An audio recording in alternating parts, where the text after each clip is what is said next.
Ibu geser ke sini semuanya karena saya jauh-jauh datang dari Duri. Kelihatan muka ibu sedih saya. Coba sini lagi. Udah kondisikan tempatnya, Bu.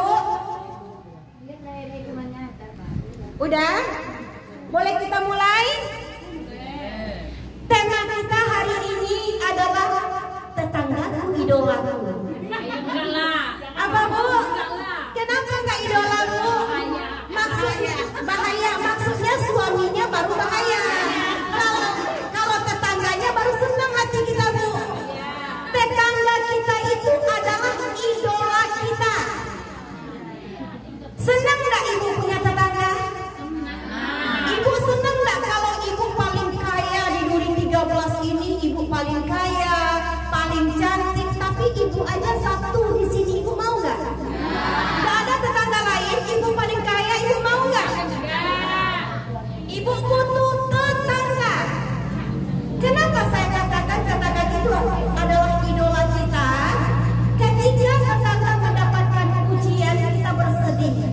Ketika tetangga mendapatkan nikmat dari Allah, kita merasa bahagia.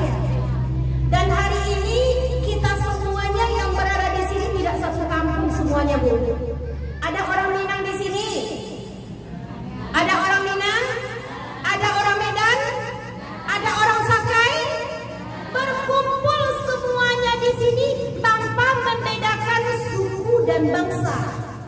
Wah, ini siapa nih? Ini orang Minang nih. Ini siapa nih? Ini orang Sakai, enggak orang kita.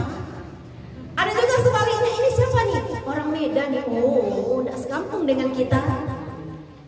Sekampung atau tidaknya engkau, yang jelas engkau berada di suatu daerah itu adalah saudaramu. Jangan engkau beda-bedakan tetanggamu. Biarang awak, biarang cino, hatilah karena ika baju. Itu bahasa Minang kami, Bu. Walaupun orang awak dia, walaupun orang Cina dia, walaupun orang Medan, orang Sakai, kita semuanya di sini sama.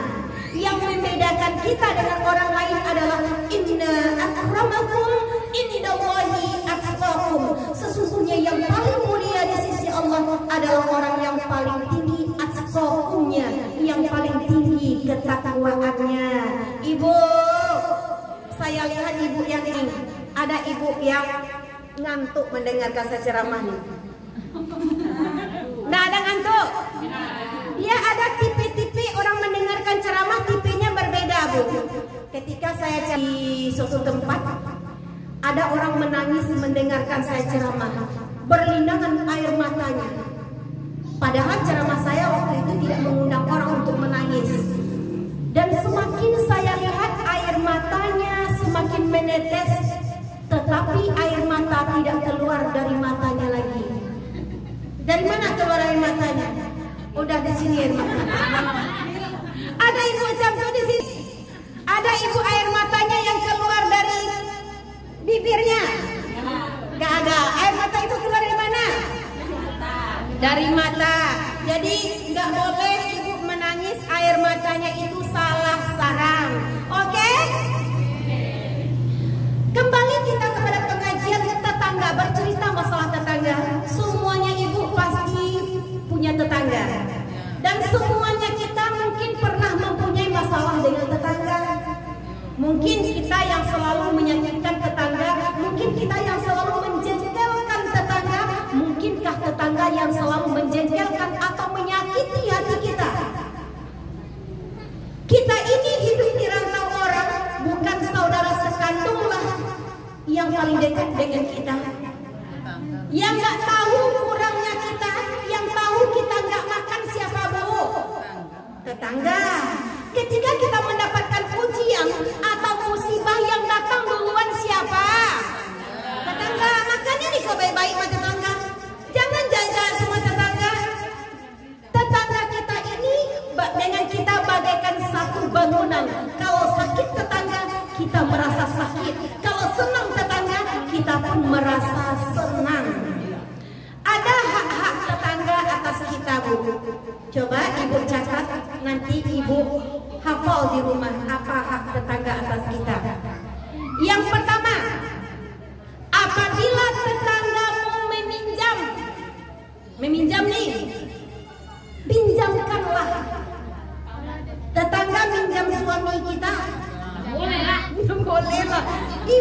kali lah nggak bolehnya ibu takut. Nggak apa-apa. Kalau suami kita tukang ojek, pinjamkan. Nggak apa-apa. Ini tukang ojek suaminya boleh. Tukang Grab suaminya jangan berantem. Ibu ini sudah kali lah. Masya Allah. Saya senang dengan ibu seperti ini ya. Apabila tetanggamu meminjam, kalau suami saya kan sering dipinjam orang bu. Suami Ustaz juga sering dipinjam orang. Bu Ustazah bisa pinjam suaminya, pinjamlah bu. Pinjamkan. Malah saya suruh pergilah, pergi. Nanti pulangkan lagi. Membawa duit. Bu jangan diperjelas.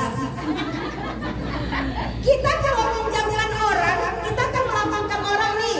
Wallahu fi aunil abdi ma kana al-abdu fi auni akhihi. Allah akan menolong seorang hamba selagi hambanya itu mau menolong dan berbagi bersamanya. Jangan pelit mata tetanggamu. Orang-orang yang pelit dengan tetangga umurnya sempit. Dan saya akan melihat di antara wajah ibu di Duri 13 ini yang pelit sama tetangga. Mulai dari kiri. Saya lihat nih, yang pelit mata tetangga. 1, 2, 3, 4. Saya tengok ini ibu. Semua lah. Masya Allah. Nggak bisa dibaca lagi ibu. Nggak bisa dideteksi. Kenapa? Karena semuanya ibu dermawan. Kita kalau melihat orang itu baik atau tidaknya, dermawan atau pelitnya, lihatlah dari segi body language-nya. Kalau wajahnya ini damai, wajahnya itu murah senyum, berarti kita orang yang dermawan. Ibu ada senyum tadi? Makanya ibu pulang dari sini nanti sampai ke rumah senyum. Ibu senyum sampai ke rumah. Senyum-senyum aja tetangga. Kalau ibu melihat musuh ibu nanti di jalan, ibu jangan lupa senyum sama musuh. Assalamualaikum ibu. 2 kali pertemuan musuh ibu naik tensinya. Naik tensinya ya Allah. 3 kali ibu senyum sama musuh ibu, dia masuk gawat darurat. Lalu apa senyum kepada tetangga, dia langsung pergi lagi. Jadi kita ini membunuh seseorang bukan dengan kejahatan kita, tapi bunuhlah seseorang itu dengan senyuman manismu. Sama saya udah banyak orang mati sama saya nih. Dengan senyum-senyum saya udah banyak orang mati. Percayalah, ibu cobakanlah. Tapi kalau kita balas keburukan tetangga dengan muka kita yang masam, kitanya yang mati. Misalnya ibu nih, naik ibu cobalah. Seteru ibu jadinya, coba ibu cobakan. Nanti kalau ada tetangga yang jahat kepada ibu nih, coba ibu geram kepadanya, ibu marah kepadanya. Naik, kolesterol naik, asam lambung pun naik. Akhirnya apa yang terjadi? Ibu yang mati duluan. Ibu ingin mati atau ingin hidup? Ya, jangan marah-marah sama tetangga. Ibu, seperti yang saya katakan tadi sebelum saya melanjutkan pertanyaan, Ibu Sahara tadi bilang ada yang mau bertanya. Silakan sebelum kita melanjutkan poin selanjutnya. Nanti keburu nggak bisa dijawab. Silakan. Di luar tema aku nggak. Di luar tema boleh ya, silakan. Saya Bu. Iya Ibu. Sama tetangga misalnya kita beda agama. Geser Ibu ke depan kalau mau tanya. Sini Bu, geser sini. Geser sini. Ah, maju. Nih Bu, sini. Nggak usah pakai. Oh, cepat, nggak apa-apa. Nggak apa-apa. Biar dekat ya. Assalamualaikum warahmatullahi wabarakatuh. Waalaikumsalam warahmatullahi wabarakatuh. Ini saya mau menanyakan tentang cara kita bertetangga. Kita punya tetangga beda agama. Misalnya kita Dia beda agama. Pakai aja nggak apa? sering main ke rumah kita, itu hukumnya gimana? Masya Allah. Coba Ibu kasih Allah Akbar satu, Allah Akbar. Ibu apa nama Ibu? Ibu Asih. Tetangga ibu datang? Beda agama. Biasanya datang Bu, kalau di arisan, kalau di Duri ada orang non-Islam juga datang. Boleh, nggak apa-apa. Apa hukumnya kalau tetangga kita beda agama dengan kita, lalu dia sering bermain di rumah kita? Ya nggak apa-apa. Tetangga kita itu ada dua, yang satu agama dengan kita, yang tidak satu agama dengan kita.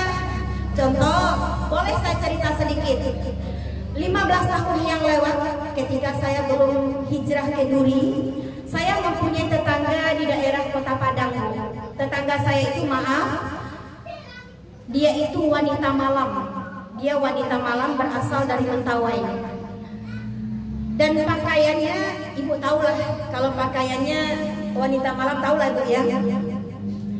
Kalau saya berteman, bukan saya mengatakan saya ini orang yang sempurna, tidak Bu. Saya berteman dengan siapapun saya boleh. Ada orang yang taat, saya teman. Ada orang yang kafir, saya pun berteman. Kenapa? Karena tak seorang pun yang memastikan akhir dari kehidupan kita. Kalau kita merasa baik, merasa sempurna, janganlah kita itu menjadi orang yang sombong. Jangan memandang orang itu sebelah mata gitu. Misalnya nih, ada pakaian orang yang gak sempurna, kita merasa jijik dan kita merasa orang yang paling sempurna. Jangan. Lalu satu dinding dengan saya, si wanita malam ini satu dinding dengan saya.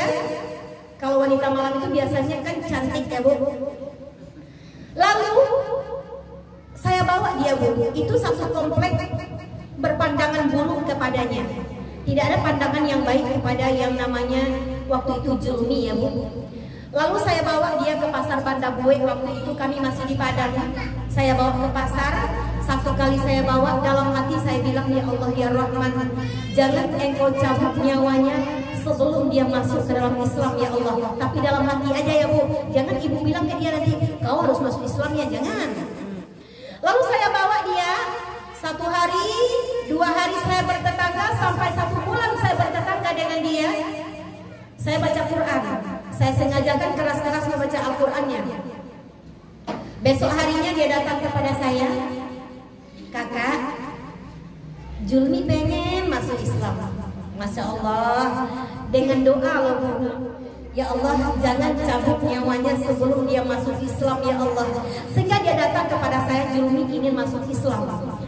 Ya Alhamdulillah, datang ya. Waktu itu saya Islamkan dia di tahun 2006 kalau nggak salah ya Bu ya. 2004 saya Islamkan dia. Sehingga saya bawa dia pergi sholat tarawih, saya bawa, saya ajarkan dia puasa. Dan dia katakan, Bu, saya ingin meninggalkan wanita malam saya. Saya ingin hijrah, saya ingin bertaubat. Dan pada waktu itu orang belum ada yang memakai jilbab dalam. Bahkan jilbab saya waktu itu belum dalam sekali lah gitu ya Bu. Waktu 14 tahun yang lewat. Lalu waktu itu dia pakai jilbab dalam, dia tinggalkan dunia-dunia kafirnya. Bahkan dia lebih sempurna daripada saya Bu. Dan waktu itu saya tukar namanya menjadi Aufadina. Sekarang saya mencarinya, entah kemana saya nggak bisa mencarinya lagi. Saya cari di Facebook nggak ada. Tapi saya tetap berdoa untuknya. Semoga iman dan takwa tetap berada di dalam hatinya. Jadi ibu-ibu, kalau siapapun engkau, masa lalu pun bagaimanapun masa lalumu, kalau engkau bertobat kepada Allah, Allah Maha penerima taubat. Jadi kalau ibu punya tetangga orang non-muslim, 2 pahala untuk ibu kalau ibu bisa memasukkan dia ke dalam Islam. Tapi ingat, jangan ibu tawarkan agama kita kepada dia. Lihatkan aja lah, ini orang Islam loh. Orang Islam itu tidak pernah membedakan siapapun. Yang jelas dia manusia, dia bukan najis yang datang ke rumah kita. Gitu ya Bu ya. Silakan ibu yang lain yang bertanya sebelum kita melanjutkan poin selanjutnya. Bisi-bisi bertanyanya boleh. Ada pula tak berbisik-bisik bertanya di sini. Silakan ibu berbisik-bisiknya di sini. Oh, enggak berbisik. Enggak ada itu saudara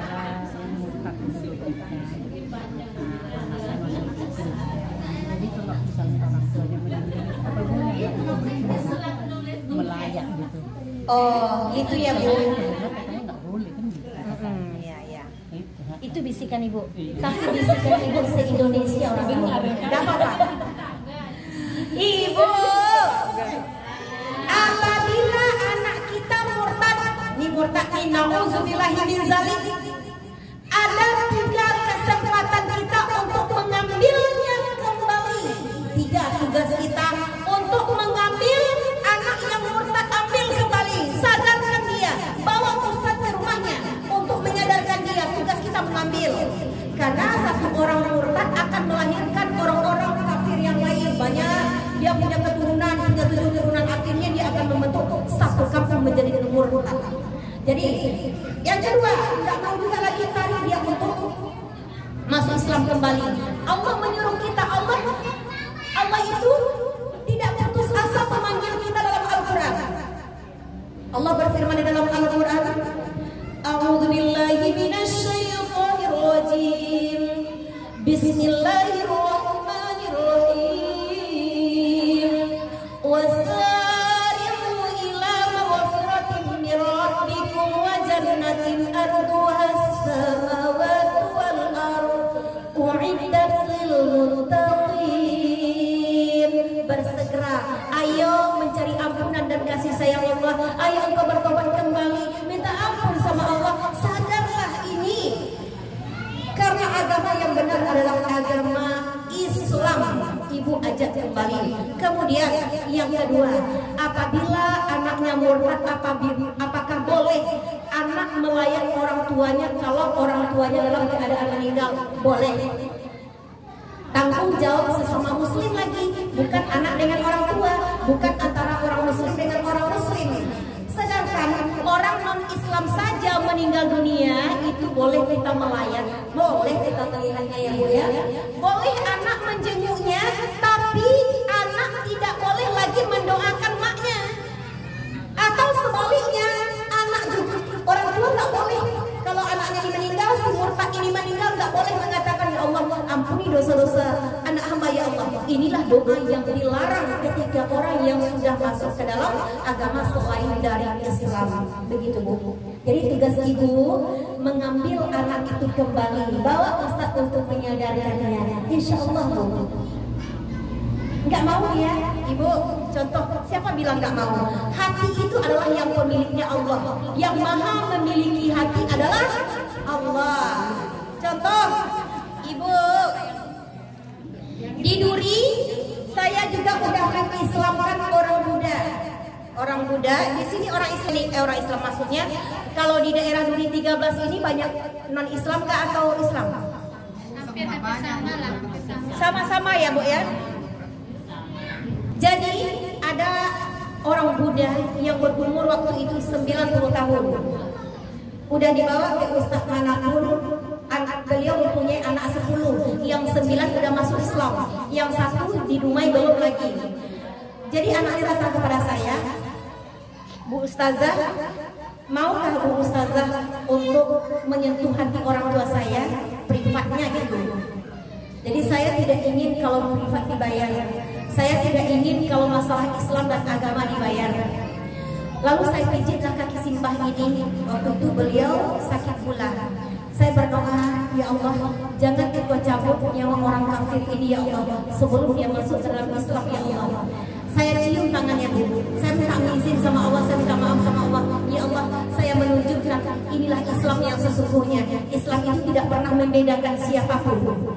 Saya cium tangan simbah. Dalam hati begini, ya Allah, biarlah saya cium tangan orang kafir ini ya Allah, asalkan dia tersentuh dengan Islam ya Allah. Setelah itu datang azan maghrib. Allahu Akbar, Allahu Akbar. Saya tanya, Mbah dengar orang azan? Dengar. Apa yang Mbah rasakan? Senang hati Mbah. Tanya dulu, senang hati Mbah. Oh ya, kenapa Mbah nggak masuk aja ke Islam? Jawabnya gini, malu, saya udah tua katanya. Jadi saya bilang kepada simbah, malahan kita udah tua itulah kita masuk ke dalam Islam, karena dosa-dosa kita yang terdahulu tidak dihitung oleh Allah. Andaikan simbah masuk Islam hari ini dan hari ini Mbah meninggal dunia, maka simbah wajib masuk ke dalam surga Allah seperti bayi yang baru dilahirkan kembali. Nah, jadi itu ya Bu ya. Jadi Ibu ambil kembali. Ada yang bertanya lagi? Kita lanjutkan poin selanjutnya. Silakan Ibu yang manis ini, ada yang bertanya Bu tentang tetangga? Maunya ibu yang manis. Silakan ibu yang bertanya. Nggak ada. Atau tetangga ibu sering jahat sama ibu itu? Nggak ada, Bu. Nggak ada. Tetangga masih. Idolanya semua, Bu. Masya Allah. Sampai suaminya ya? Enggak. Suaminya enggak. Sorry. Digorok sama istrinya nanti. Digorok sama istrinya. Ibu, apabila engkau membuat suatu masakan, kita bikin suatu masakan, ibu, jangan pelit berbagi sama tetangga. Antarkanlah kepada tetanggamu walaupun secuil kikil kambing. Ibu ini bikin sambal atau bikin gulai, banyakkanlah kuahnya, antarkan sama tetangga. Tapi jangan kuahnya jangan mereka. Kikilnya sedikit. Kikilnya sedikit, kuahnya banyak. Tambah dosa, jangan ditambah-tambah dosa, tak boleh.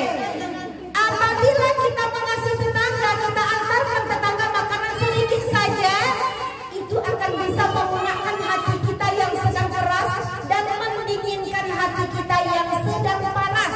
Kalau orang jarang ngasih tetangga, bu, hatinya bawaannya panas. Kalau orang jarang berbagi sama tetangga, hatinya itu keras bagaikan batu. Berarti sedekahnya kurang sama tetangga. Dan ada juga orang ngasih tetangga begini. Ibu Sarah nih, Ibu Sarah pernah ngasih tetangga makanan? Pernah. Yang disuruh ngantarin siapa, Bu Sarah? Bilang apa sama anak? Antarna untuk ibu itu. Nah, setelah diantarkan oleh anak, satu kali diantarkan, piringnya kosong pulang.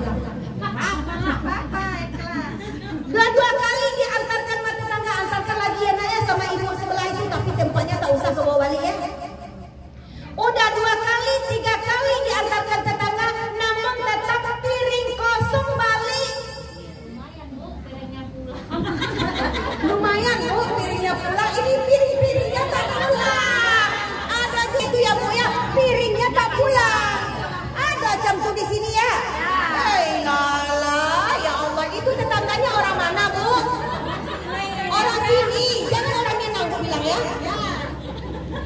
Ini kalau mau kunjung kan semacam ini nih. Wah, tetangga saya itu udah 3 kali saya ngantarkan makanan ke dia, tak pernah diisinya sekalipun. Datang lagi pertanyaan, orang mana tuh? Orang Minang tuh. Oh iya, orang Minang tuh cabai bubuk. Pernah ibu dengar campur?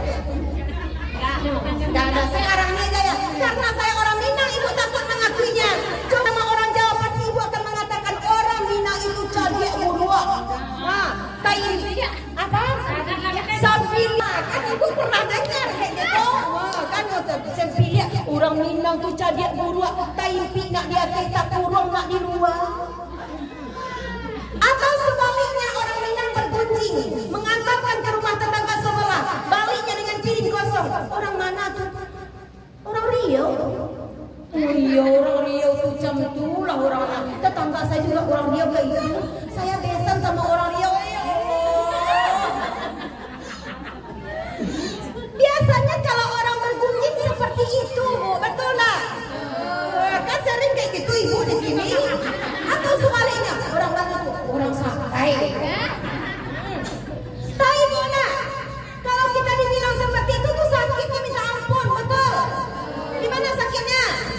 Sakitnya tuh di sini, di dalam hatiku. Sakit hatiku. Kamu kalau bergunjinglah, silakanlah, tapi jangan kamu bawa kampung orang sekampung. Tak usah. Orang Minang ada yang baik, ada yang buruk. Orang Santai ada yang baik, yang buruk. Orang Medan ada yang baik, yang buruk. Nah, yang datang ke sini semuanya baik-baik aja nih. Yang buruk-buruk tak pernah datang. Jadi kalau kita bergunjing jangan bawa orang sekampung ya Bu ya. Oke? Kemudian apabila tetanggamu sakit, tolong jenguk dia. Dia sakit pilek nih tetangga semalam. Tetangga sakit, dia sakit nih, siapa tuh sakit? Si Sarah sakit. Sakit apa? Sakit pilek ya. Datang ibu jenguk dia. Kata pahala ibu ketika melihat orang yang sakit, bagaikan ibu berjalan di taman surga. Kemudian ibu mendapatkan tempat duduk, singgahsana tempat duduk, dan malaikat mendoakan ampunan kepada ibu. Makanya ibu kalau ada orang yang sakit jenguklah. Oh saya nggak ada yang dibawa Bu Ustazah, saya nggak ada uang bawa beli kue Bu Ustazah. Emangnya ibu kalau ibu sakit nih, ada orang yang menjenguk, ada ibu tanya kue mau orang dulu? Ada kau bawa kue? Nggak ada. Yang jelas ada orang melihat kita sakit, alhamdulillah. Tapi kalau ibu melihat orang sakit, tolong jaga-jaga mulut, wahafizil lisan, tolong jaga lisan ini. Jangan camni lihat orang sakit. Apa sakit di kau? Komplikasi, gula darah tinggi pula, asam lambung naik pula. Oh, kayak tetangga aku kemarin itu, 2 hari di permata hati mati. Ibu kasih semangat kepada orang yang sakit. Apa sakitmu? Komplikasi, kata dokter, takkan kesembuh lagi. Ibu bilang sama teman yang sakit, tak ajal berpantang mati. Itu yang ibu bilang. Ini jangan bilang sakit corona kali dah. Orang udah cemas, ibu cemas lagi. Sekarang ini orang takut kepada orang yang bersin, percayalah ibu. Kita bersin aja dengan orang takut orang. Bucin. Orang langsung menjauh dari kita. Takut corona kan? Jadi kita ini kalau ada tetangga yang sakit, jenguklah dia, berikan hiburan kepadanya. Oke. Dalam hidup bertetangga, jauhkan sifat iri yang ada di hatimu. Tidak boleh iri sama tetangga. Orang yang iri sama tetangga biasanya badannya kurus. Dan saya akan melihat wajah yang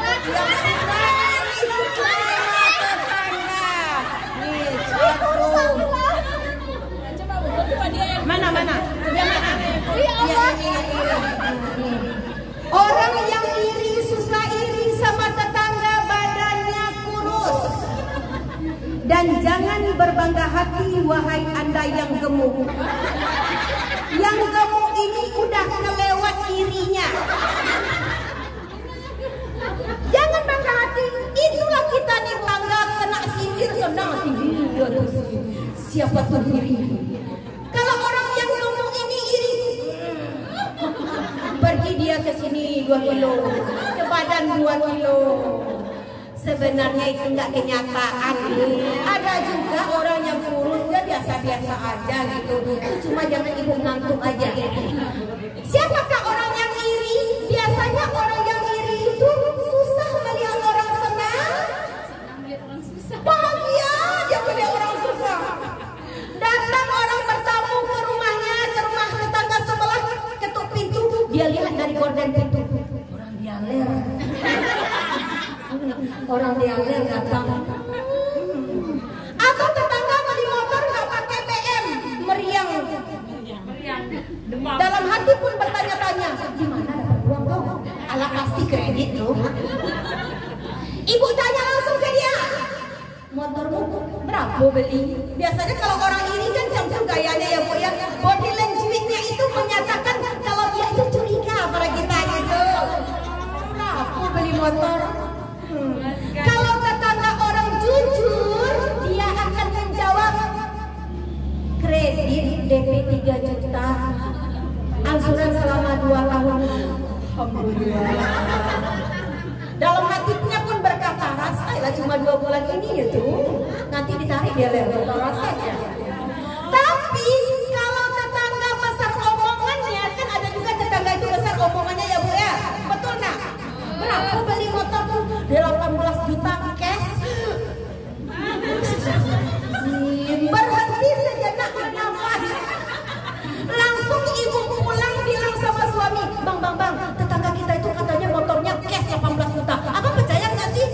Ditambah lagi suaminya yang beli ini kan? Percaya aja. Matilah ibu, orang banget menyakiti hati ibu. Astagfirullah ibu.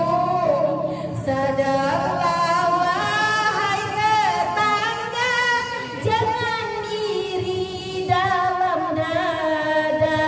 Kalau tetangga beli motor, ucapkan alhamdulillah. Ini jangan tertarik motor tetangga, senang hatinya.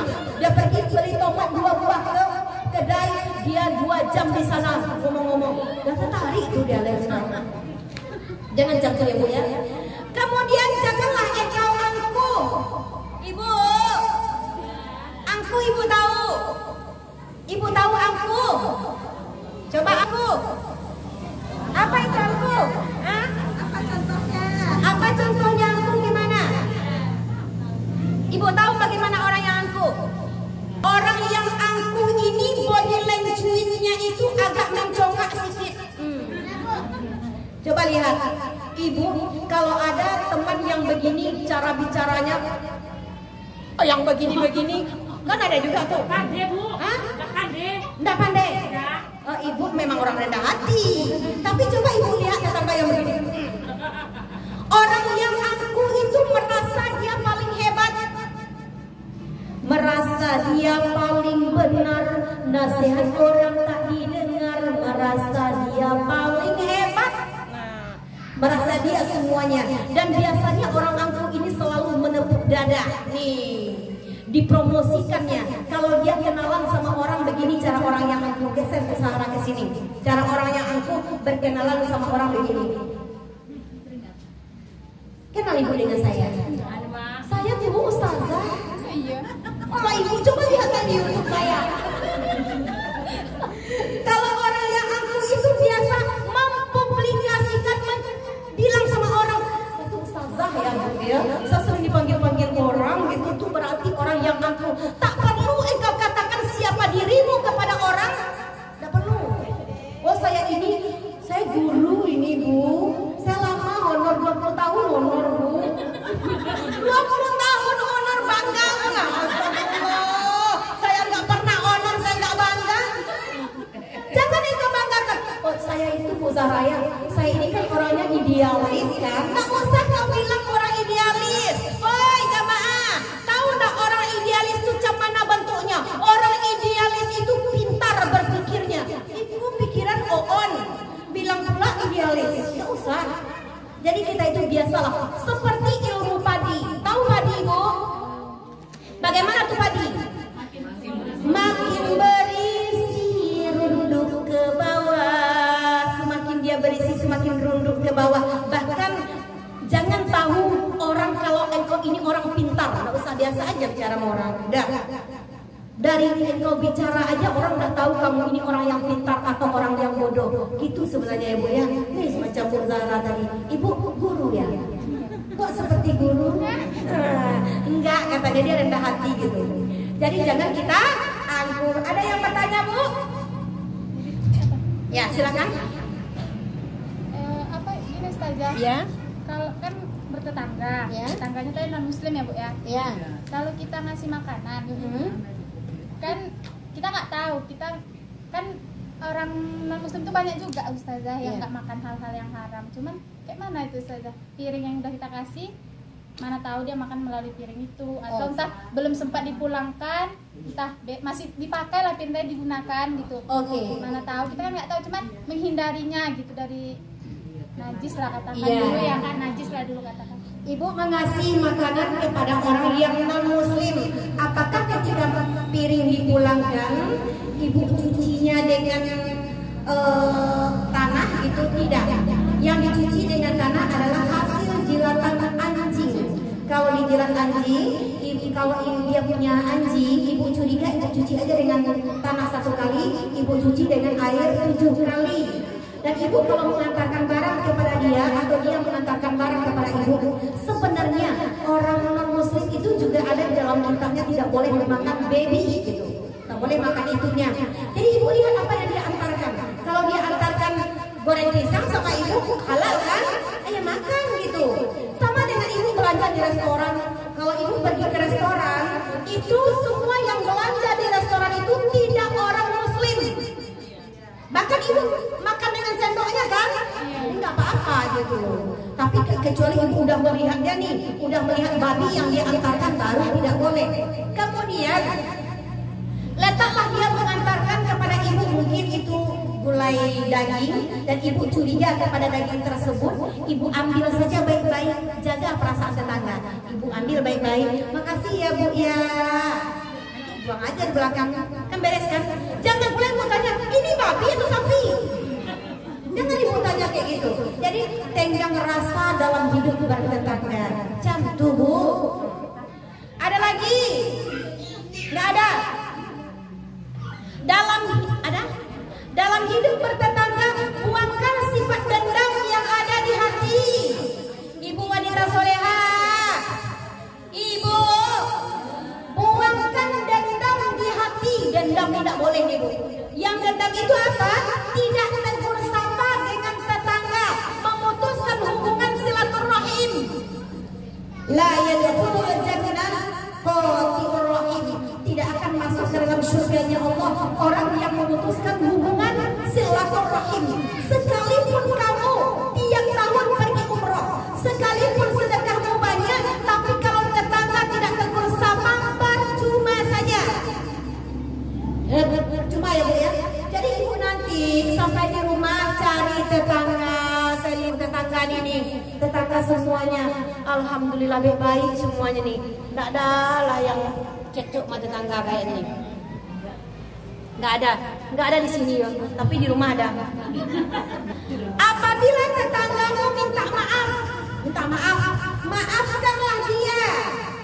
Tapi terkadang kita, body language kita ketika tetangga minta maaf kepada kita, body language kita tetap mengatakan bahwa aku punya dendam kepadamu. Nggak boleh. Contoh orang punya body language yang tidak benar kepada tetangga. Coba buat Sahara, minta maaf kepada saya. Ini contohnya orang-orang yang di dalam hatinya busuk, yang busuk hati. Ustazah, saya minta maaf ya. Kayaknya kita ini rabies, kayaknya kita ini takut kali salam sama tetangga. Kalau engkau bersalam dengan tetangga, pegang erat tangan tetanggamu, tatap mukanya dalam-dalam. Assalamualaikum ya bu. Awak yang takut katanya. Anci terangkan lagi. Kalau salam, nanti kalau engkau sudah berjabat tangan, engkau bertemu dengan tetanggamu kembali, janganlah engkau memalingkan mukamu karena sombongmu. Buang muka tak boleh. Apa yang didendamkan sama tetanggamu? Nanti kalau sombong-sombong sama tetangga, kita mendapatkan ujian dan musibah. Telepon saudara yang di kampung. Assalamualaikum ma, rumah saya terbakar di Duri ma. Iyalah, insya Allah sebulan lagi saya datang. Sebulan lagi dia datang. Tapi kalau tetangga, engkau dapat ujian dan musibah, engkau dicekik suamimu, dia langsung datang. Mak kita tak akan datang, kita dicekik suami, kita ditampar suami tak akan datang. Tetapi yang datang dahulu adalah tetangga. Maka baik-baiklah sama tetangga. Jangan busuk-busuk hati sama tetangga. Pinjamkan tetangga. Pelit-pelit sama tetangga jangan. Kalau orang yang pelit sama tetangga itu namanya bakhil. Al-bakhilu ba'idun minallah. Orang yang bakhil itu jauh daripada Allah. Coba diumumkan di masjid, inna lillahi wa inna ilaihi rajiun. Telah berpulang ibu fulan bin fulan. Siapa yang meninggal tuh? Itu tetangga kita itu orang mana? Orang Minang. Biarlah nyepelin nak mati ya. Itu sedikit orang yang mendoakannya bu. Tapi kalau orang yang dermawan meninggal dunia, dia baik sama tetangga. Innalillahi wa inna ilaihi rajiun. Telah berpulang ibu fulan bin fulan. Siapa yang meninggal tuh? Ibu orang Sakai itu meninggal. Masya Allah.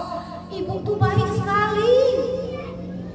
Itu langsung anak yatim berdoa, fakir miskin berdoa, para janda berdoa, karena dia orang yang baik. Banyak orang yang menyolatkannya, banyak orang yang mengantarkan jenazahnya, karena dia pada bergaul di dalam lingkungan kehidupan.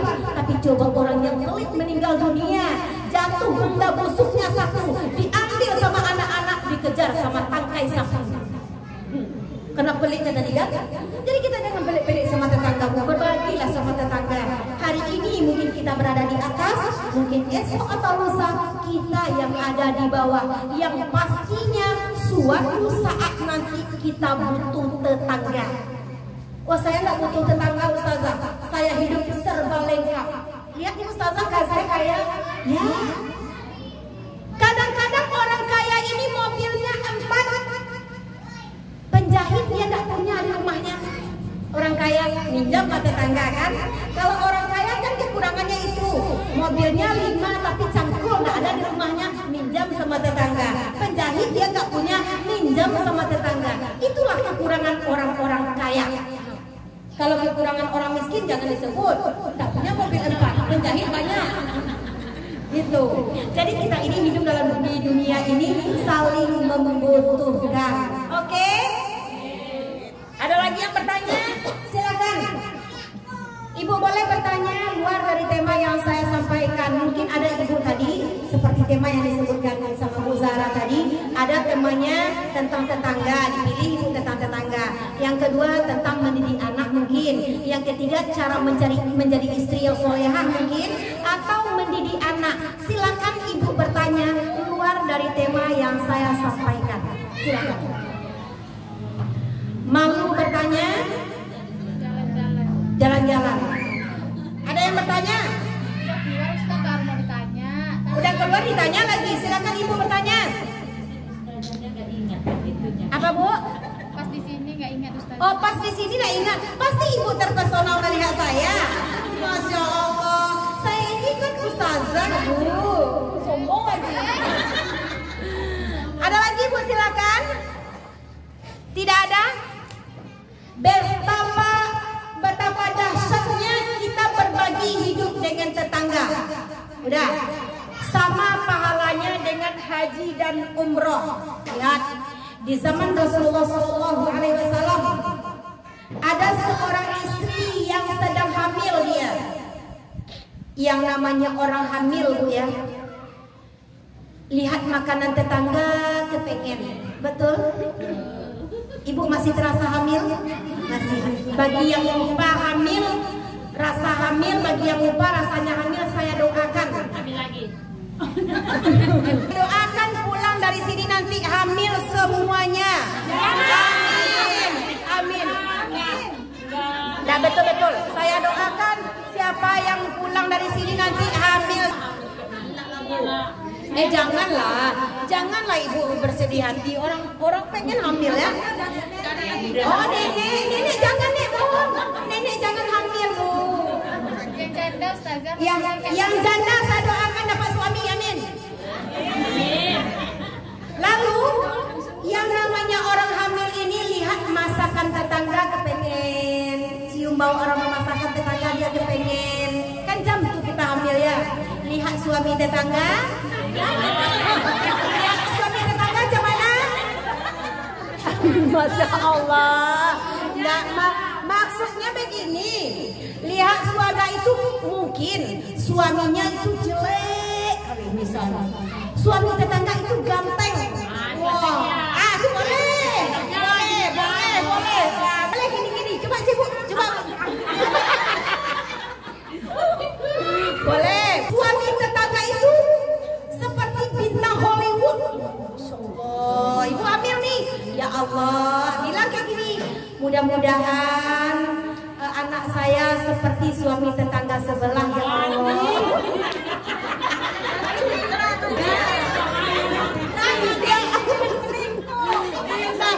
Jangan, bukan selingkuh. Nanti bertanya-tanya suami dalam kenapa anakku? Boleh. Suaminya sepertinya ganteng. Tetangga tuh ya Allah. Mudah-mudahan anak saya putih seperti suami sebelah gitu, boleh putihnya. Tapi jangan benar-benar ibu pengen dengan suami orang. Dah, jadi dia mencium bau aroma masakan yang berasal dari rumah tetangga. Dia bilang kepada suaminya, wahai suamiku, saya mencium bau aroma masakan yang berasal dari rumah tetangga. Kalau kita hamil nih bu ya, sekedar ibu ketahui, suami itu patuh minta ampun gitu bu. Sayangnya pak, minta ampun begitu. Jadi kalau kita udah kurang-kurang kasih sayang ini bu, hamil lagi, diperbaharui hamilnya lagi. Misalnya nih, udah 12 tahun udah hamil, suami kan udah dingin ya, hamil lagi. Itu perencanaan. Nenek. Ya tak apa-apa. Lalu dia pergilah suaminya tadi ke rumah tetangga. Assalamualaikum ya ahli bait. Saya mencium bau aroma masakan yang berasal dari rumahmu. Mintakanlah saya sedikit masakan yang engkau masak. Bayangkan Bu, di balik makanan kita yang harum, tetangga kita itu menahan seleranya untuk kita. Lalu dijawab oleh ahli bait, wahai Tuan yang baik hati, bukan saya tidak mau memberikan makanan ini kepada Tuan, tapi saya mempunyai 3 orang anak yatim, wahai Tuan, yang sudah 3 hari tidak makan. Dan saya pergi ke jalan, saya lihat seekor bangkai yang mati. Itulah yang saya bawa pulang, yang saya masak hingga baunya tercium sampai ke rumah Tuan. Dan makanan ini hanya halal untuk kami, haram untuk Tuan. Pergi dia ke rumah istrinya. Wahai istriku, rupanya tetangga kita itu 3 orang anak yatimnya sudah 3 hari tidak makan. Dan dia pergi ke jalan, dia lihat seekor bangkai yang mati. Itulah yang mereka masak hingga baunya tercium sampai ke rumah kita. Dan makanan itu hanya halal untuk mereka, haram untuk kita. Apa kata istrinya? Wahai suamiku, kalau begitu engkau kan mau berangkat naik haji tahun ini kan? Urungkanlah niatmu untuk berangkat ke tanah suci tahun ini. Berikanlah sebahagian harta kita kepada anak yatim dan janda tersebut. Lalu diberikan oleh suaminya dan memimpilah seorang raja di Mesir. Dalam mimpinya sekian banyaknya orang yang tawaf di keliling Ka'bah, hanya sedikit bagi mereka yang menjadi haji yang mabrur. Dan dalam mimpinya raja sudah melihat bapak yang belum menginjak tanah suci sudah tawaf di keliling Ka'bah dengan muka yang bersinar. Inilah dahsyatnya kita memberikan kepada tetangga. Ibu mau pergi naik haji tiap tahun, pergilah. Tapi lihat tetangga sekeliling. Ibu mau bersedekah ke luar sana, sedekahlah. Tapi lihat tetanggamu yang satu pintu, yang dekat pintu rumahmu, ada nggak anak yatim? Kalau ada anak yatim, lebih afdal engkau berikan kepada anak yatim. Apa kata Rasulullah? Engkau ingin dekat denganku, engkau ingin duduk di sampingku.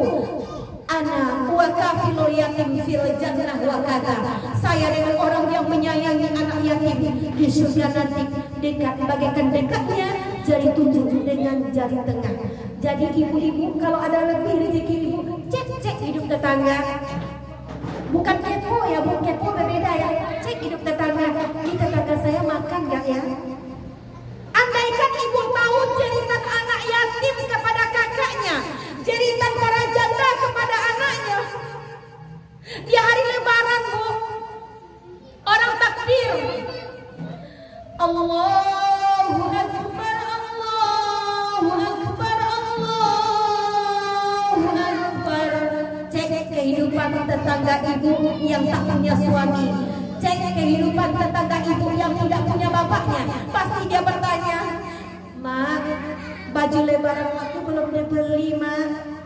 Kita kok gak bikin kue seperti tetangga, Mak, seperti teman-temanku, Mak. Mamanya cuma bisa menyenangkan anaknya. Sabar nak, kita cuma bisa menunggu uluran tangan dari para dermawan. Kita cuma bisa menunggu orang yang mengantarkan makanan kepada kita. Itulah jeritan anak yatim ibu. Makanya ibu-ibu kalau ada anak yatim, para janda, jangan sungkan-sungkan ibu memberikan bantuan kepadanya. Ini kasih. Kalau kita ingin anak yatim kita disayangi oleh orang lain, sayangi anak yatim orang lain dari sekarang. Karena suatu saat nanti kita, kalau suami yang meninggal duluan, pasti kita akan menjadi janda. Kalau kita yang meninggal duluan, pasti suami akan menjadi duda. Pasti akan terjadi. Jadi kalau kita sayang kepada anak yatim dari sekarang ini Bu, maka sayangilah anak yatim orang terlebih dahulu. Sayangi dia, karena anak yatim ini adalah aset kita. Anak yatim ini adalah anak kita semua. Kemudian janganlah engkau menghardik anak yatim. Menghardik anak yatim dengan kata menyumpahi. Ini anak yatim bandel nih. Anak yatim apa kamu nih? Anak yatim tidak tahu diri nih. Jangankan anak yatim, anak kita aja yang punya kedua orang tuanya bandel ada. rangkul anak yatim. Apa kata Allah dalam Al-Quran? Bismillahirrahmanirrahim. Ara'aital ladzi yukadzibu bid-din, fadzalikal ladzi yad'ul yatim. Tahukah engkau orang yang mendustakan agama, yaitu orang yang menghardik anak yatim. Menghardik di sini boleh jadi membentaknya, boleh jadi memakan harta anak yatim. Taulah ibu, kalau kita memakan harta anak yatim, nanti di yaumul mahsyar kita akan memakan darah dan nanah. Banyak orang yang menyayangi anak yatim, ada embel-embelnya. Dia mewah, tetapi anak yatim menderita. Kalau kita ingin menarik perhatian kaum muslimin dan muslimat dengan menyayangi anak yatim, cantikkan anak yatimmu. Lihatkan sama orang, karena anak yatim itu adalah anak kita sendiri loh Bu. Anak kita anak yatim ini. Jadi berat hukumannya bagi orang-orang yang menghardik dan memakan harta anak yatim. Camkan itu. Baiklah ibu-ibu jamaah yang saya muliakan, waktu asar sudah masuk ya Bu ya. Bu Sahara, masih ada lagi yang bertanya? Silakan. Ada yang bertanya Ibu? Tidak ada? Nah, jadi hidup dalam bertetangga. Nanti Ibu sampai di rumah, mana tetangga yang pernah kita lukai, mana tetangga yang pernah kita sakiti, minta maaf sama tetangga. Orang yang paling baik adalah orang yang paling dahulu uluk salamnya. Yang paling dahulu mengucapkan maaf itu adalah orang yang terbaik di antara engkau. Understand? Baiklah ibu-ibu jamaah yang saya muliakan, dari